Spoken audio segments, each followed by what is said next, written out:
So after the Indiana Pacers made that big trade getting Pascal Siakam yesterday, it's the New York Knicks' turn to get back into the trade market and try to wheel and deal and improve their current roster. Now the New York Knicks, they basically started everything by going out and getting OG Anunoby to start off the trade season essentially, and now there are reports they are right back at it, and the player in particular that they are targeting is Bruce Brown Jr., who just went from the Pacers to Toronto. And could they make another move with Toronto? That is possible. They are also reportedly interested in 3 other players. You have guard Terry Rozier they're interested in, Malcolm Brogdon, and Alec Burks. Those are the names that are being thrown out there for the New York Knicks. Now Bruce Brown, I think of those is probably the best fit, but I'm not gonna lie, I'm not a huge fan of going to get a Terry Rozier, who I think could help a lot of teams,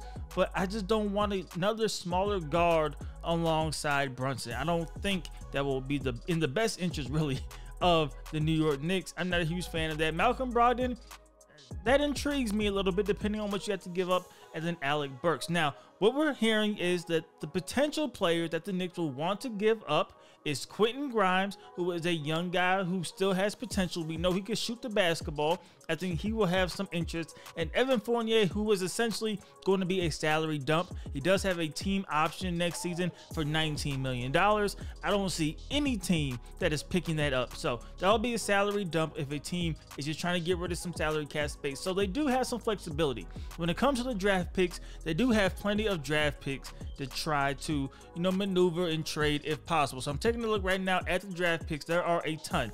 As of right now, as of recording this video, the Knicks will have their first round pick, and they will have the Dallas Mavericks first round pick, which is a top 10 protected pick, and it looks like the Mavericks are not going to be in the top 10 of the draft. But they also have the Hornets, which is top 14 protected. That looks like they will not get that this year. The Pistons, which is top 18 protected, we know how the Pistons have looked. They are not going to get that this year. And then the Wizards, which is also top 12 protected, so they are not going to get that this year, which leaves, like I said, the Mavericks pick and their pick for this season. But then when you look at 2025, you are going to have your draft pick.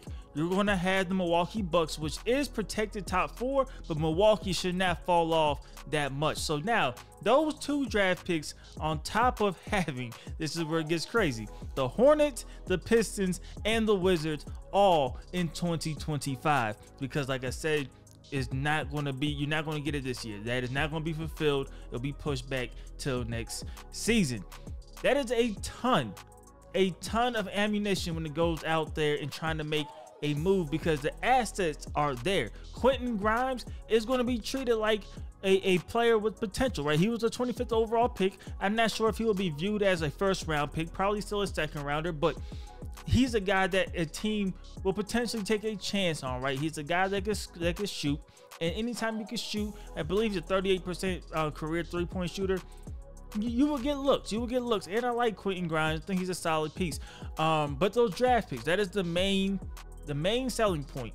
What can the Knicks put together with those draft picks to go out there and improve the team? Because we have just seen yesterday in the move from the Pacers that teams are going to try to ramp up in that Eastern Conference and try to take a shot now. Can they catapult themselves into one of those teams that is contending? And the Knicks, by going out and getting the OG Anunoby, I think they are indicating that they are trying to be one of those teams. They're trying to be like the Pacers, as one of those younger teams that could catapult themselves as true contenders in the East. Because as of right now, I still do not have the Knicks as a true contender. Yes, they are a playoff team.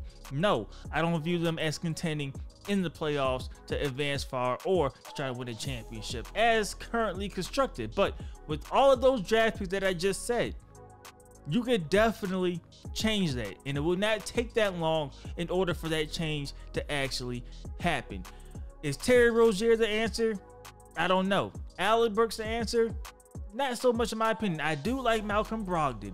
I do like Bruce Brown. If you could get Bruce Brown for maybe a pick or two, because Bruce Brown is going to be let go at the end of the year for Toronto. They are going, I fully plan on Bruce Brown being shipped out before the trade deadline. I don't see any reason to hold on to him. He's not a part of the plan. He's not a part of the rebuild, and you're not going to pick up that option. So you're going to allow him to hit free agency, or you're going to trade him for something. The Knicks have a ton of picks that they can go out there and ship around and try to mold a winning organization. And I think New York is going to be aggressive this trade deadline with all that draft capital. And with Quentin Grimes, Evan Fournier can even help out just because he can help match salaries. I think he will come in handy in that situation. So we'll see. We'll see ultimately what ends up happening. But those are the names that we are hearing right now from the Knicks. Once again, Bruce Brown, who I think probably the top of the list, Terry Rozier, Malcolm Brogdon, and Alec Burks. Those are the guys. We'll see what happens. And like I said before, all those draft picks, it's time to go shopping if you're in New York. But you guys let me know what you guys think about this in the comment section below. Who would you like to see New York go after? Do you like one of those names? Is there somebody else that we did not name that you would like to see New York go after? Let me know how you guys feel about it in the comment section below. And as usual, hope you guys did enjoy the video. If you did, please do me a favor. Go ahead and leave this video a like. It helps me out a lot. And subscribe if you haven't already. It's DLloyd. I'm see y'all next time. Peace.